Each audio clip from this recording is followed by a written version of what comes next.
நீங்க கொலைகாரனா? உங்க கையாலேயே என் கணவரை கொலை செஞ்சீங்களா? என்னை மன்னிச்சிடுங்க. அவங்க சொன்ன அத்தனையும் உண்மை.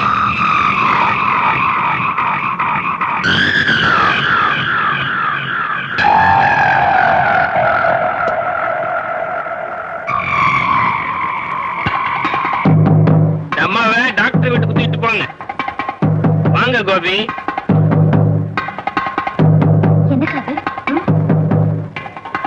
டாக்டர் கோபி, இந்த ஊர் ஜனங்கள் சேர்ந்து உன்னை காப்பாத்தீங்க. நான் ஏன் கூட்டிட்டு வந்தாங்க தெரியுமா? நல்லா தெரியுமே நாட்டாம. உன் கழுத்துக்கு வரப்போற கத்தி என் கையில இருக்க. ஆமா, மரியாதை அந்த ஃபைலை என்கிட்ட ஒப்படைச்சிடு. என்ன ரெண்டா பிறந்தாலும் அந்த ஃபைல் உன் கைக்கு வராது. இதுதான் உன் முடிவா? சத்தியம். சுந்தர்,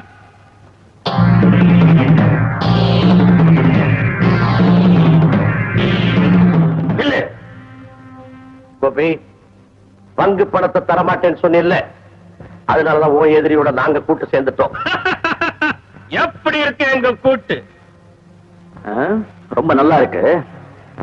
ஆனா இன்னும் 2 பேர் வேணும். எதுக்கு? உன்னை பாடையை தூக்கிட்டு போறதுக்கு. கோபி, இந்த நாகப்பனை பத்தி உனக்கு நல்லா தெரியும். இது வரைக்கும் 15 கொலை பண்ணிருக்கு. இப்ப ஒன்னை இவங்களை சேர்த்தா 17 கொலையாச்சு.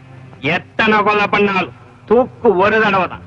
அத பத்தி நான் கவலைப்படல. இப்ப சொல்லு, இந்த ஃபைல் முக்கியமா இல்ல உங்க உயிர் முக்கியமா?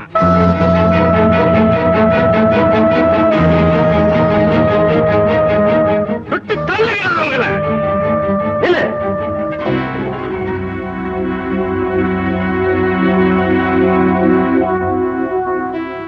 அந்த ஃபைல் உனக்கு கொடுத்துறேன்.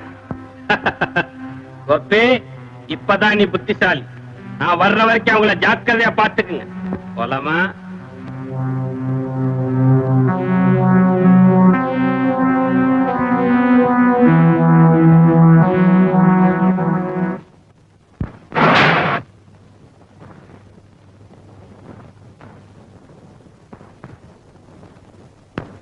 இந்த நீ கேட்ட ஃபைல்.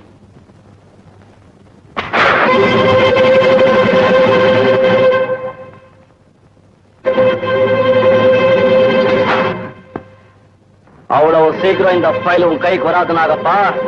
இதுல உன் ஜாதகமே அடங்கியிருக்க. அன்னி குழந்தை உயிர் என் கையில இருக்கு. அதை நீ ஞாபகம் வச்சுக்க. அவங்களை எப்படி காப்பாற்றணுங்கிறது எனக்கு நல்லா தெரியும். இப்போ உன் உயிர் என் கையில இருக்கு. அதை ஞாபகத்துல வச்சுக்கோ நாகப்பா. இத்தனை வருஷமா எல்லாருக்கும் நீ நாள் வச்சே இல்ல, இப்போ நான் உனக்கு நிமிஷம் வைக்கிறேன். எறா சீட்டு. எத்தனை நிமிஷம் உயிர் நிக்கிறதோ பார்க்கலாம். எறா. எடு.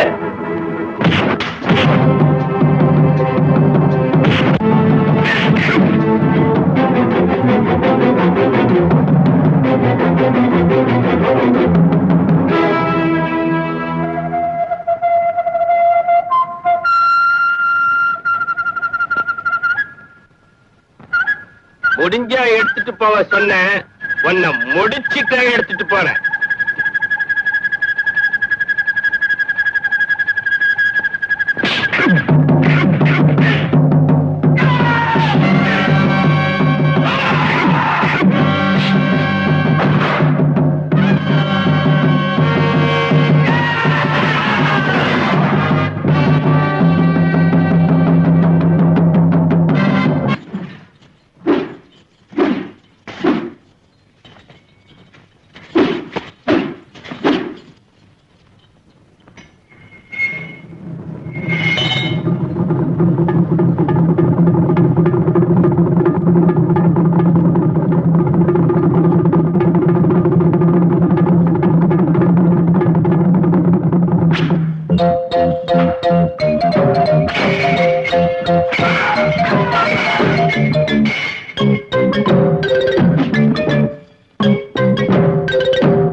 நெல்லு நடங்க.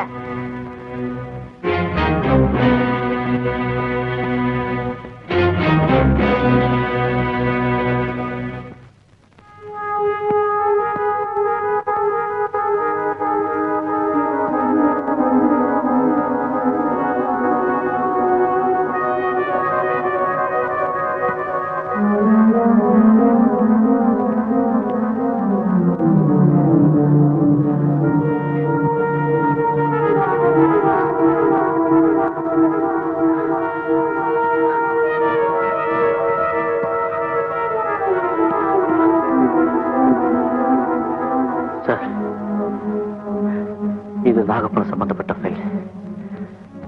நான் பேங்க்குள்ள அடிச்ச பணம் வீட்டுல பத்திரமா இருக்கு. என்ன அரெஸ்ட் பண்ணுங்க. கான்ஸ்டபிள், முதல்ல நாகப்பணம் அரெஸ்ட் பண்ணுங்க.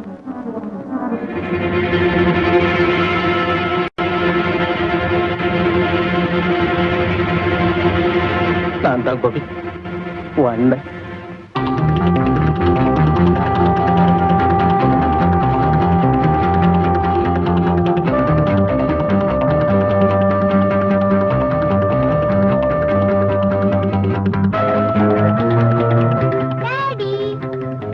பாபு,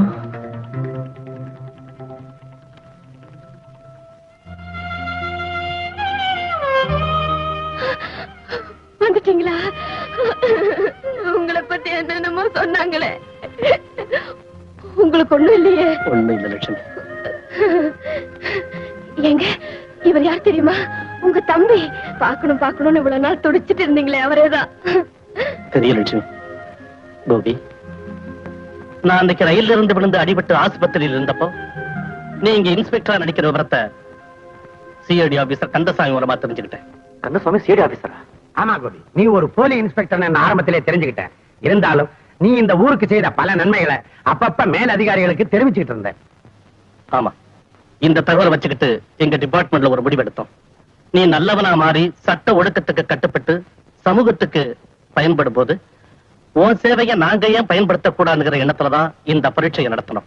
இந்த பரீட்சையில நீ ஜெயிச்சுட்ட, நாங்களும் ஜெயிச்சிட்டோம். இதை தெரிஞ்சுக்காம லட்சுமி திடீர்னு புறப்பட்டு வந்ததுனாலதான் இந்த குழப்பமே ஏற்பட்டுச்சு.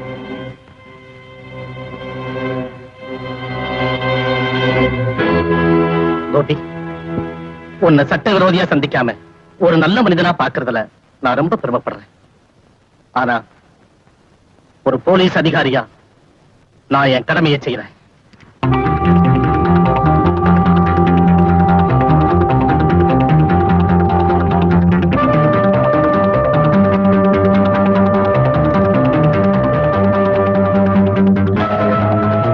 ஏபிகோ 392 மற்றும் 418 பிரிவின் கீழ் உள்ள குற்றங்களை கோபிநாத் செய்ததாக ஒப்புக்கொண்டுள்ளார். இதற்கு 2 ஆண்டு கடுங்காவல் தண்டனை விதிக்க சட்டத்தில் இடமிருந்தாலும் அவர் சமூகத்திற்கு செய்த நன்மைகளை கருதி புரொபேஷன் ஆஃப் அஃபெண்டர் செக்ஷன் 3வது பிரிவின்படி அவரை மன்னித்து விடுதலை செய்கிறேன்.